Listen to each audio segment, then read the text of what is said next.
আসসালামু আলাইকুম প্রিয় মালয়েশিয়ান প্রবাসী ভাইয়েরা, এতদিন পর্যন্ত আপনারা আমাকে বলতেছেন যে মালয়েশিয়াতে পাসপোর্ট সেবাদানকারী প্রতিষ্ঠান ইএসকেল কি সত্যি বন্ধ হয়ে গেছে কিনা। তো আমি বলতে পারতাম না, কারণ আমার কাছে সঠিক নিউজটা ছিল না।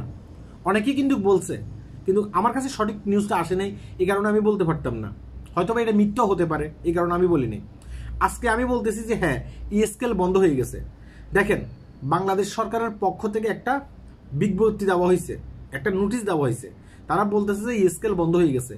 এখন থেকে যদি আপনার পাসপোর্টের সেবার প্রয়োজন হয়, আপনি অবশ্যই আমাদের বাংলাদেশে যে দূতাবাস আছে মালয়েশিয়াতে অবস্থানকৃত, সেই দূতাবাসের সাথে যোগাযোগ করবেন।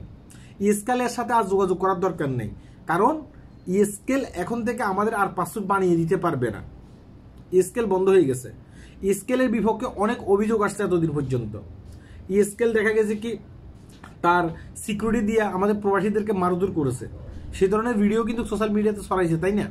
হ্যাঁ, এই কারণেই স্কেলকে বন্ধ করে দেওয়া হয়েছে। তারা সঠিক ঠিক মতো আমাদেরকে পাসপোর্ট দিতে পারতো না। এখন থেকে যদি আপনার পাসপোর্টের সেবার প্রয়োজন হয়, অবশ্যই প্রথমে দূতাবাসের সাথে যোগাযোগ করবেন।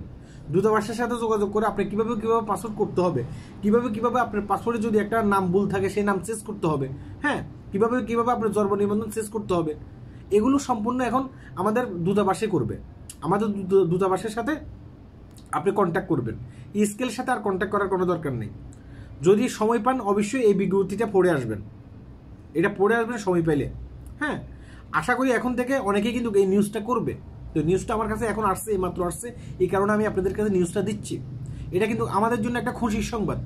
যেভাবে ইএসকেলে গিয়ে আমাদের প্রবাসী ভাইয়েরা হয়রানির শিকার হতো, অনেক দূর থেকে প্রবাসী বাইরে আসতো, কেউ ফেনাং থেকে আসতো, কেউ জোরবারু থেকে আসতো, কেউ অন্য কোনো জায়গা থেকে আসতো। এখানে আসার পরে দিনের পর দিন ইএসকেল অফিসের সামনে তাদেরকে পড়ে থাকতে হতো, গোসল ছাড়া কষ্ট করতে হইতো তাদেরকে। এখন থেকে এই কষ্ট আর করা লাগবে না। ইএসকেল এখন থেকে বন্ধ হয়ে গেছে, বাংলাদেশ সরকারের অনুমোদিত। হ্যাঁ, বাংলাদেশ সরকার অনুমতি দিচ্ছে। ইএসকেলের সাথে এখন আমাদের সাথে আর কোনো কালেকশন নেই। হ্যাঁ, তো সবাই ইএসকেলের সাথে মানে যোগাযোগ রাখবেন না, ইএসকেলের সাথে আর ফোন করার দরকার নেই। হ্যাঁ, আপনি আমাদের দূতাবাসের সাথে যোগাযোগ করবেন, প্রয়োজনে দূতাবাসের সাথে আপনি ফোন করে যোগাযোগ করতে পারেন। সবাই ভালো থাকবেন, ভিডিওটি শেয়ার করবেন, যারা জানে না তারা যেন জানতে পারে। আল্লাহ হাফেজ।